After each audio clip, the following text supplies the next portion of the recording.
Hey there, curious mind. Welcome back to our channel. I'm thrilled to have you join me today on fascinating journey into the world of recursion. If you ever wonder what recursion is, how it works, and why it's such a powerful concept in computer science and programming, then you are in for a treat. So, whether you are a coding newbie or seasoned developer looking to refresh your knowledge, stick around because we are about to unravel the mystery of recursion. So let's start it. Literal meaning of recursion is nothing but function calling itself again and again. It's like infinite loop. We use recursion to solve bigger problems by dividing them into smaller subproblems. Usually, we tend to avoid infinite loop in programming.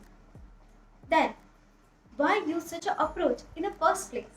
By the end of this video, you will have 100% clarity on this doubt.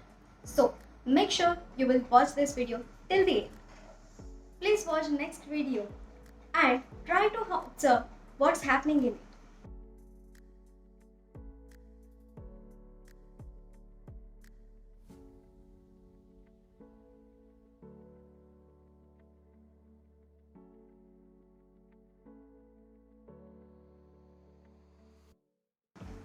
We can make few observations from it.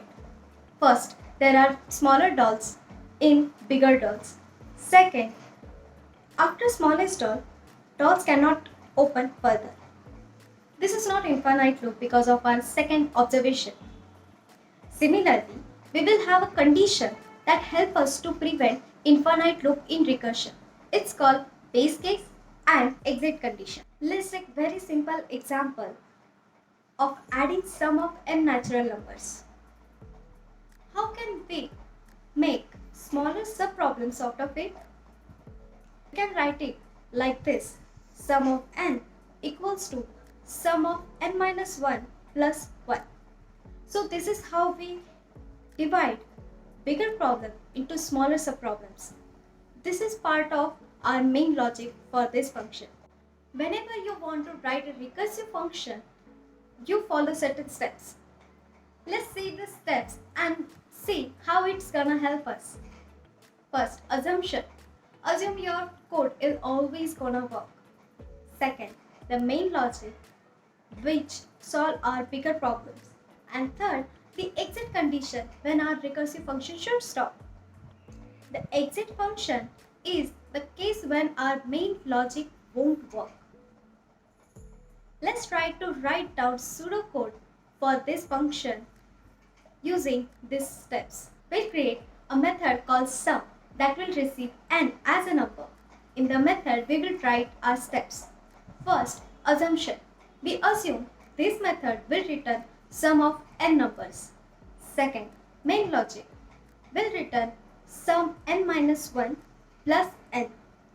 At the end, our base condition. For n equals to 1, we know sum 1 is 1. Then, if n equals to 1, then we'll return 1. So, we are done writing our recursive function pseudocode for sum of all natural numbers. Let's take another example of factorial. Can we break down the above problem into smaller subproblems? Yes. N factorial will be n minus 1 factorial into n.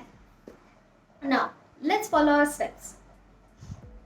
In the method called fact, we'll reset n as a number and will return the factorial of that number. In the method, we will write our steps. Assume this method will return n factorial, that is the factorial of that number. Then our exit condition. We all know that 1 factorial and 0's factorial is always 1. So we will write if n equals to 1 or n equals to 0, then return 1. At the end, we'll write our main logic. That will return n minus 1 factorial into n. In this method, we write our main logic after exit condition because we know that exit condition is when our main logic breaks. So before our main logic gets called, the recursive function should stop at the exit condition.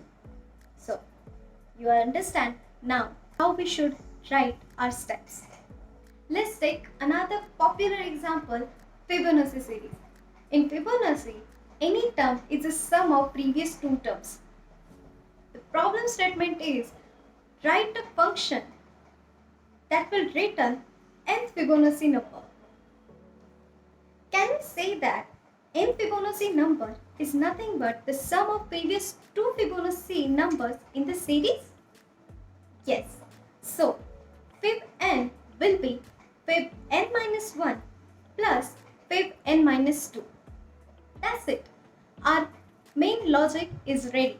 For this problem, base condition is little tricky. Let's try to find out for which value of n will our main logic fit.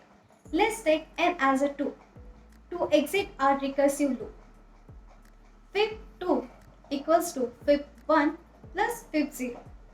Fib 1 and fib 0 are valid numbers, so our main logic won't fail. Now, let's try to take n as a 1. Fib 1 equals to fib 0 plus fib minus 1. So, minus 1 is an invalid number because our index starts from 0, not from minus 1. Let's take 0 as an n. Fib 0 equals to fib minus 1 plus fib minus 2. So, minus 1 and minus 2 are invalid numbers. So, our main logic will fail for n equals to 1 and n equals to 0. That's perfect. We have our exit condition. We'll create a method called fib that will take n as a number. In the method, as per our previous examples, we'll write our steps. Assume that this method will return nth Fibonacci number. After that, our base condition will be if n equals to 1 or 0, it will return 1. At the end, our main logic, fib n minus 1 plus fib n minus 2, and we are done. See, it isn't that hard. If you take more problems like this and spend more time to think about how to make recursive, you will eventually get good at recursion. Remember to dry run the code as well. This is dry run for sum function. Sum of first 5 numbers for reference. And that's it, guys. If you found this video helpful, don't forget to give thumbs up and subscribe to our channel. Feel free to leave any questions and suggestions in the comment below. Thanks for watching, and until next time, happy coding!